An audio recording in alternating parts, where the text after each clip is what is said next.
Hi guys, स्वागत है आपको हमारे न्यू वीडियो में। दोस्तों आज मैं बात कर रहा हूँ आप लोगों के बीच में पम्फलेट तंदूरी कैसे बनाया। तो पम्फलेट तंदूरी किस तरह फिश में चीरा मारा जाता है।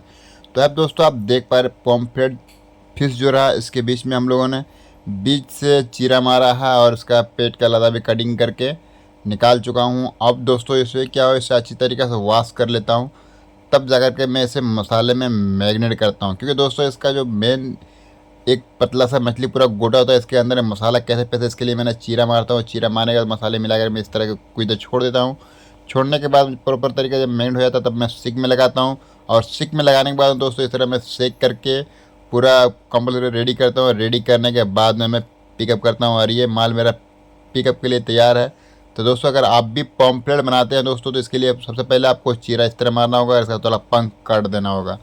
तो आज का मैंने जो बताया आप लोगों के बीच में पॉम्पलेट तंदूरी का, बहुत लोग ही ये बात बता रहे थे कैसे चीरा मारे। Good bye, take care.